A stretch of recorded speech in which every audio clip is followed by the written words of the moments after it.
د پینۍ یا کائناتو او د دې د پراختیا پیژندل د پخوا څخه شروع دي د غټو ستورو نیوټرون ستورو او د تورو غارو څخه نیولې تر هر څه خو ته واده به د تلسکوپ تر پیدایښت د مخه څنګه پیژندل کېده د نهمې څخه تر 14مې پیړۍ په اوږدو کې د اسلامي نړۍ ملایانو د پخوانیو ملتونو ستور پیژندنه راپورته او پیاوړې کړه او داسې نظریه یې وړاندې کړې چې د نن پېړ په ستور پیژندنه کې خورا ژور اغېز لري زه جمال خلیلي د برتانیا یو د فزیک پروفیسر یم خو پیدا سوی په بغداد کې یم زه د اوسنۍ ستور پیژندنې و نوښتونو ته کتنه کوم او د ساینس د زرین دور هغه څه چې د دغه ډګر سره یې مرسته کړې هغه راسپړم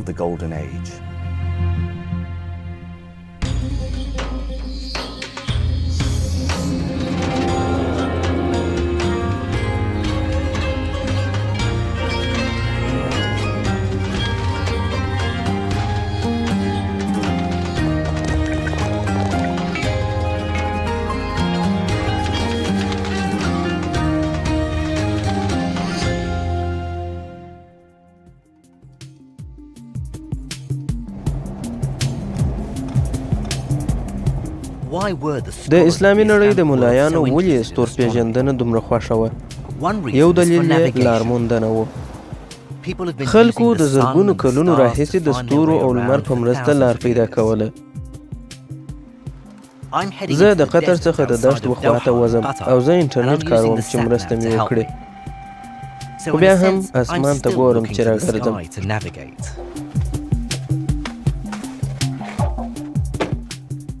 ښه ډېر راباندې ناوخته سو نږدې ورک سوی یم نو یو چا ته به ووایم چې مرسته راسره وکړي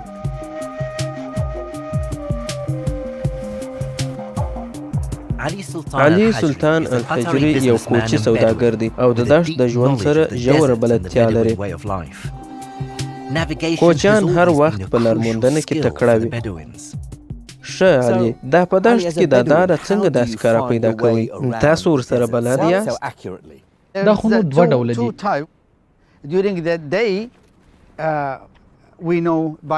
د ورځې پر لمر پیدا کوو چې دا خوا څه دی که دې خواته خو که په مابینځ کې نو سړی ورکېږي او په شپه کې بیا پر ستورو ځو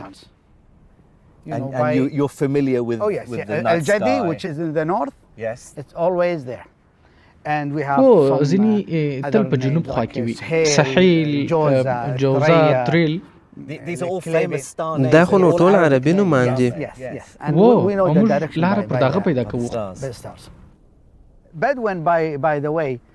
خو د کوچیانو ګر سره دا اړخونه په خټه اخښلي دي کله چې زه موټر چلوم که پر پښو یم چې دا مازې ودرېږم زه پوهېږم چې کوم لوري کوم طرف ته دی جنوب او شمال په دستي تعینولی شم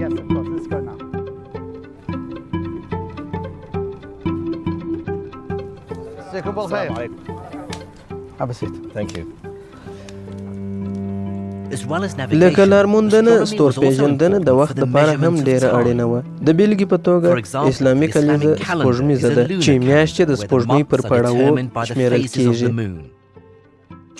په زرین دور کې ستور پیژندونکو د سپوږمۍ اوښتون د دې لپاره زده کوي چې کلیزه کاره وساتي 12 میاشتې په اسلامي نړۍ کې یو کال دی چې تر لمریز کال لنډ دی ځکه نو اسلامي لمانځنې لکه روژه تر کال وځي او ورننوځي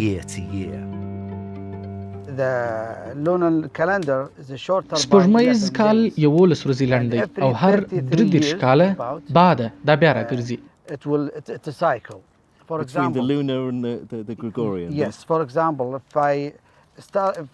د بېلګې په توګه که چېرې اوس روژه په جنوري کې شروع سي چې د ژمي مابینځ دی نو تر 33 کاله وروسته به بیا جنوري ته راسي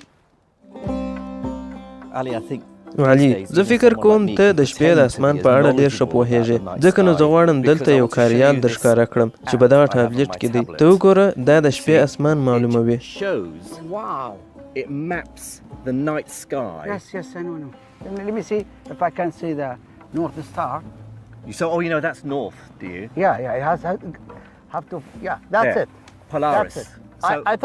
دلته خو بل شی لیکلی دی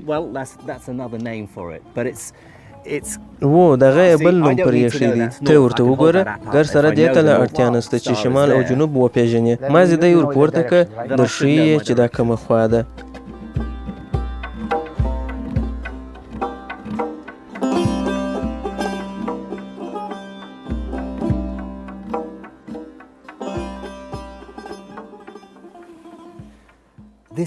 زما په غوږۍ کې دغه کاریال کولی شي د شپې اسمان زیری کړي او هر ستوری راوښیي چې دا د هغه پخواني جدول یوه نوې بڼه ده چې په عربي کې زیج ورته وایي. په نهمه پیړۍ کې د عباسیانو خلیفه د هغه ځواکمنې اسلامي نړۍ مشر المأمون هغه څوک و چې د زده کړې او ملایي فکر یې لرلو او د یوه ډله ستور پېژندونکي وګمارل چې یو نوی زیج جوړ کړي. دوی تر مخله د پخواني یونانیانو د ستورو نقشه لرله، خو دوی پر هغه کار وکړي چې خورا ډیره یې کره او بډایه کړه.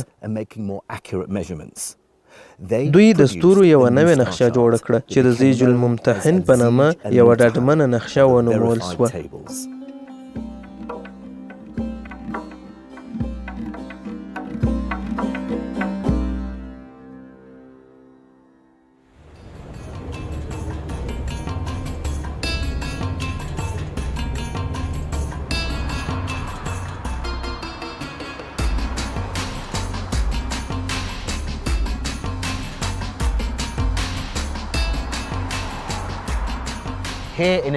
دلته په استانبول کې زه د اروپا په څنډه کې ولاړ یم.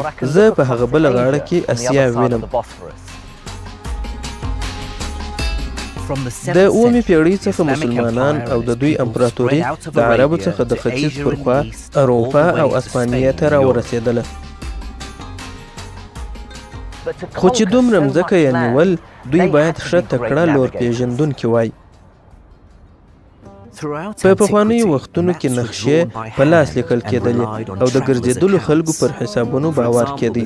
د بیلګې په توګه د زرین دور د یونان ستورپوه ټالومي 8000 معلومات سره یو ځای کړه چې د دریابونو، وچو او ښارونو نقشې وښیي. په نهمه پیړۍ کې د بغداد مشر خلیفه المأمون یوه ډله ملایانو وګمارل چې د نړۍ یوه نوې نقشه جوړه کړي او دغه معلومات کره کړي. د استانبول د اسلام چلدارو او ساینس په موزیم کې ډاکټر ډیکلیف کوینټین د پخواني مځک پېژندنې یو پوه دی. موږ په دواړو د المامون و نقشې ته کتنه کوو. فکر کوم دوی د یونانیانو په نقشه کار کوي. بالکل دوی بغداد په اوږدو او په بره اندازه کړ. که څه هم بغداد په هغه وخت کې و هم نه. نو فکر کوم دوی باید دغه نوي ښارونه هم وراچولي وای لکه مکه او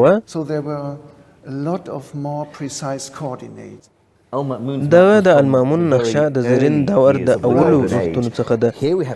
دلته زموږ سره څو پیړۍ وروسته یوه نقشه چې د اسلامي امپراتورۍ د مځک پېژندنې لاسته راوړنه ده پرته ده. دا د داسې یو نړۍ نقشه ده چې ما یې تر اوسه یو ښار لا نه دی لیدلی، خو شاید هغسې به وي. د عربو ټولې نقشې د جنوبي اړخه وې چې افریقا یې په سر کې وه. نو دا اوس سرچپه ده؟ دا چپه ده، اوس به وګرځو.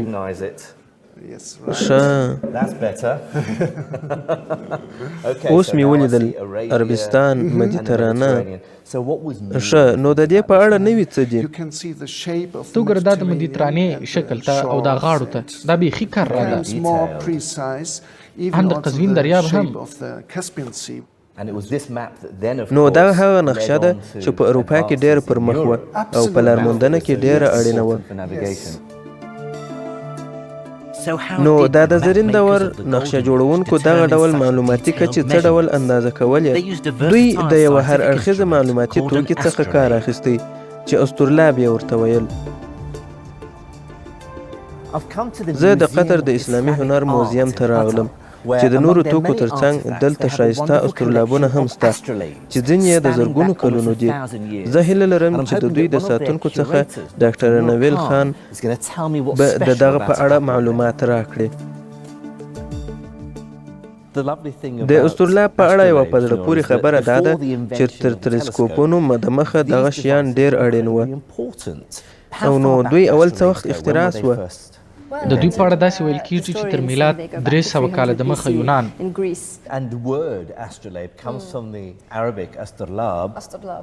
و دغسې ده چې په اصل کې د یوناني کراس معنا د ستورو څخه اخیستل شوی دی ځکه دغه شی یو لاسي د ستورو اسمان دی.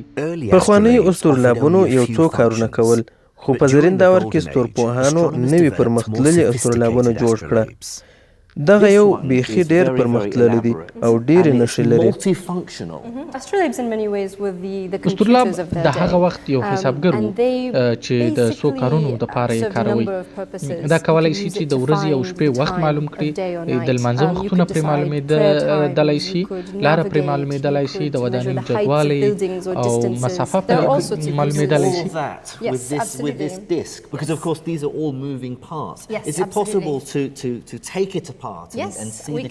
و دا ختلی شي سره د ستورو نقشه یوازې د مځکې په یوه ځانګړي ځای کې سم کار کوي، خو دغه پرمختللي اسطورلابونه داسې جوړ چې په ډیرو ځایونو کې کار کوي. وروستیو اسطورلابونو لکه د 18مې پیړۍ اسطورلابونه ډیر غابونه لري چې پر دواړو خواوو یې کرښې وي او هر یو په جلا ښار کې کارېدی چې وخت او د ستورو خوځښت وښیي. ځکه نو اسطورلاب ته اړتیا وه.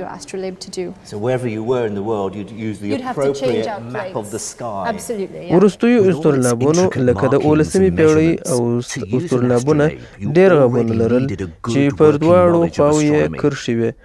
دلته 15 غابونه په نس کې لري او بیا د کروړ سربیره پر هغه وړ غاب سموي. بیا نو د اسمان نقشه در معلومیږي ته چیرې یې.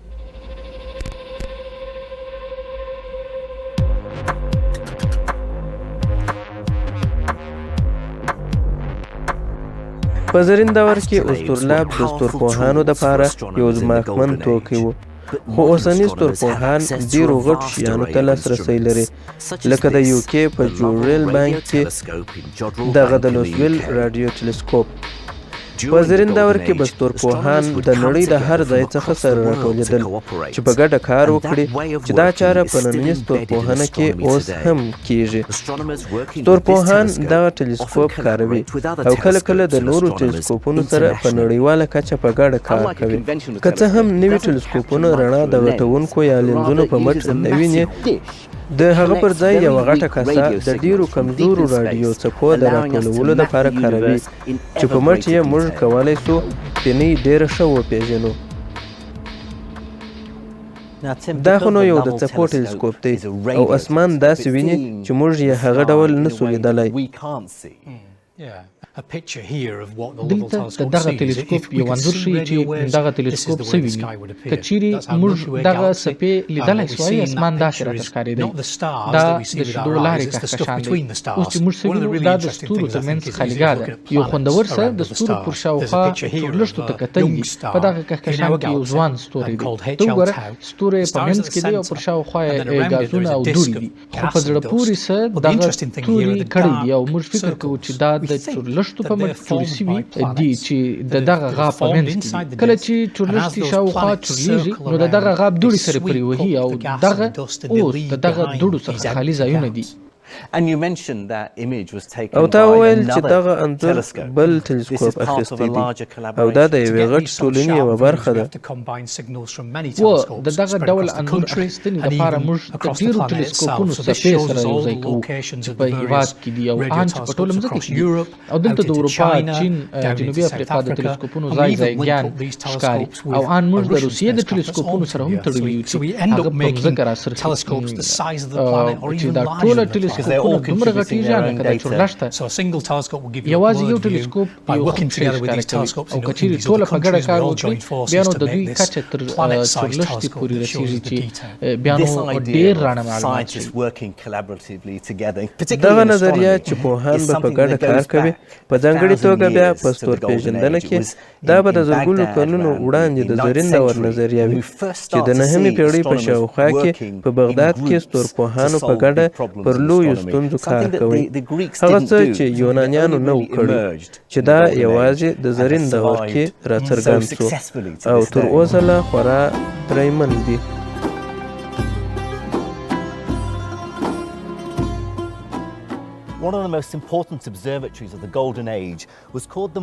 د زرین دور یوې مهمې ستورلیدخونې ته مراقه ستورلیدخونه وایي چې په فارس کې په 1259 کې د الدوسي د لویو ستورپوهانو دپاره جوړه شوې ده. کله چې مغولو اشغال وکړ دوی د الموت د غره ودانۍ ونیولې چیرې چې الدوسي کار کوي. نه یوازې دا چې د مغولو قمندان هلاکو یا هلاکو خان په دې قانع کړی چې په د نور کار ونه لري، دی یې په دې هم قانع کړي چې ده ته به یوه نوې ستورلیدخونه هم جوړوي او د قمندان سره بیا ده دا قول وکړي چې ده ته به د ستورپوهنې په مټ یو جدول ور جوړوي چې بیا به دی پوهیږي چې کومه خواته جنګ ته ولاړ سي. ځکه نو دغه مراقه ستورلیدخونه د ده په وخت کې ډېره مهمه او د نړیوال ګډ کار یوه سرچینه سوله.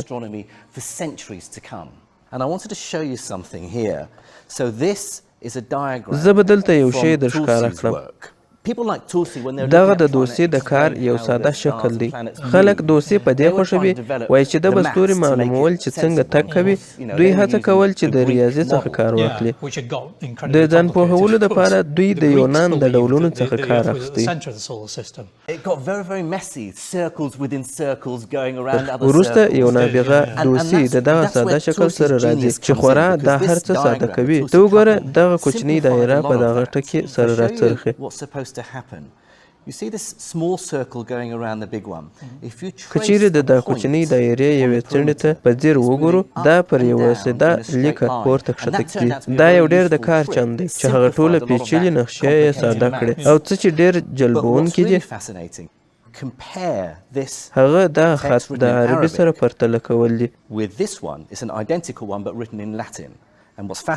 د دغه یو سره چې دا هم ورته یو د لاتیني شکل دی چې دغه د عربي توري یې خورا جلبونکي دي چې پر دا ټکو دي چې په عربي دي، په لاتیني نه دي. الف با جیم دال ای بی جی ډي. د ورا یې ښکاري چا چې دغه لیکلي دي د دوسي د شکل په اړه پوهیږي او چا چې دغه لیکلي دي هغه کوپرنیکس دی. او دا کوپرنیکس و چې ویلې د مځکې پر ځای لمر د لمریز نظام منځ دی او د مځکې سره نور ټول او دغه د دوسي پر نظریه جوړ شوی و. او دا هغه انځور دی چې موږ نن هم په دې اند یو. ځکه نو کوپرنیکس د دغه اوښتون په پار د اوسني ساینس پلار و، څه چې تر اوسه خورا جلبونکي دي. او دغه د دوسي پر نظریه جوړ شوی و چې د ساینس راوړجېده د کوپرنیکس د دغه وخت څخه تر منځنیو پیړیو پورې شوی دی.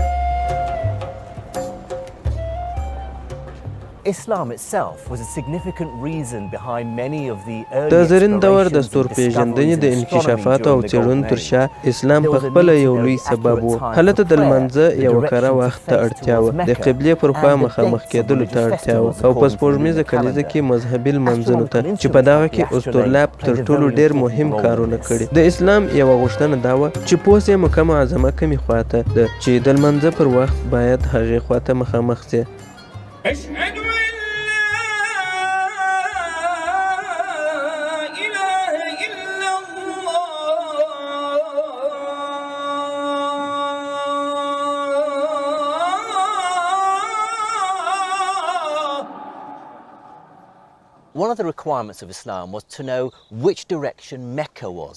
د اسلامي امپراتورۍ په لومړیو کې دونه مشکل نه وه ځکه چې امپراتوري ډېره غټه نه وه او اسلامي ملا صاحبان په نقشه جوړونه کې ډېر تکړه وه. او کله چې امپراتوري تر هندوستان، هسپانیا او په لویدیځ کې اندلس ته سره راپراخه سوه، دا لږ څه ستونزمنه سوه او ملا صاحبان په دې هم پوهېدل چې مځکه هواره نه ده.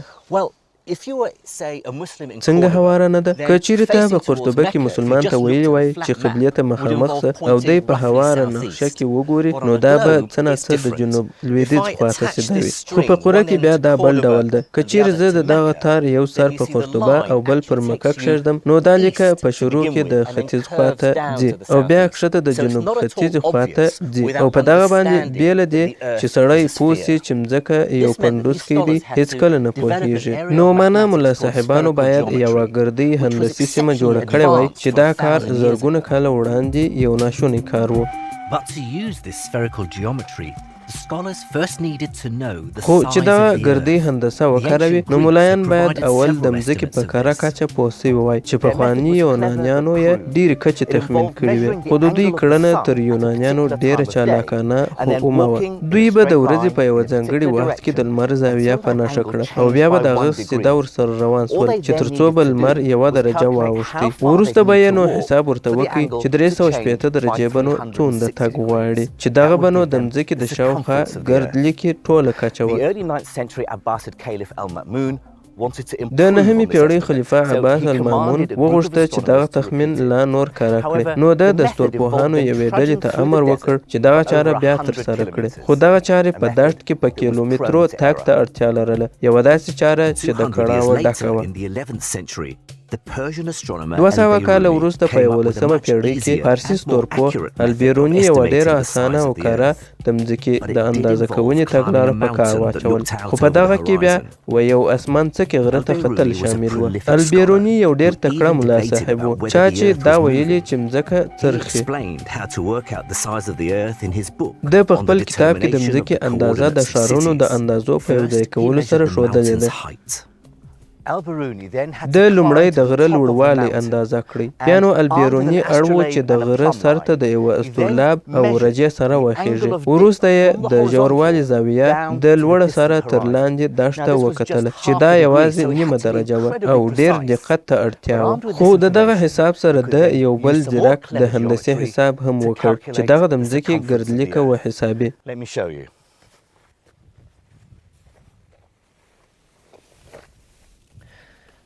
Imagine this circle is the earth. فکر وکړه دغه دایره مځکه ده او دا د البیروني غار دی اوس داسې افقي ګوري او د ژوروالي زاویه د افق خواته اندازه کړه دغه زاویه اوس که چیرې دوې لیکې ورسره وکاږي یوه د غره د سره د مځکې تر مرکزه او بل د هغه ځای څخه چیرې چې لیکه پر افق لګیږي چې په دې سره یو مساوي الزاویه مثلث جوړیږي اوس بیروني پوهېدی چې دغه زاویه چې د اندازه کړې د مځکې د مرکز د زاویې سره برابره ده د دغه دوه معلوماتو سره چې د دغه زاویې کچه او د غره لوړوالی دی د وکولای سوای چې د هندسې څخه په کار اخیستنې د مځکې د منځلیکې کچه معلومه کړي دا په دوه پای کې ضربول د مځکې د شاوخوا ګردلیکې کچه ده چې تر اوسه هم 1% غلطي نه ده پکښې پیدا سوې لږ تر لږه 40,000 کیلومتره چې دا خورا د پام وړ ده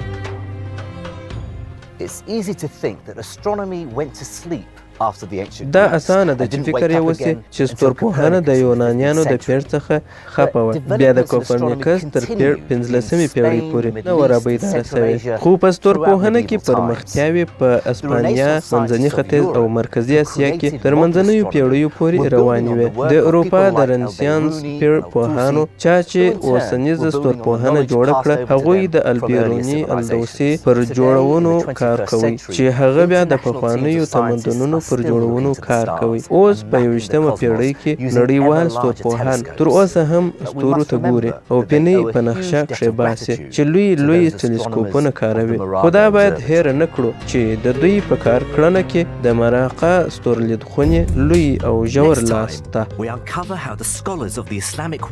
په راتلونکي کې پر دې غږېږو چې د اسلامي نړۍ ملا صاحبانو ساینس ریاضیکي کړ موږ د الوتنې پر معادله غږېږو او پر دې غږېږو چې د زرین دور حسابګرانو الجبر څه ډول وموند موږ دې ته کتنه کوو چې دوی د شمیرو په پیدا کونه کې څومره کار کړی هغه څه چې موږ یې هر ځای هره ورځ کاروو او دا مو هیر دي چې تر دغه د مخه حساب څونه ستونزمن و او دې ته کتنه کوو چې تیز موټران څه ډول د دغه حسابونو څخه په میراث کې راغلي دي That's about to change. We're building a new car to go a lot faster.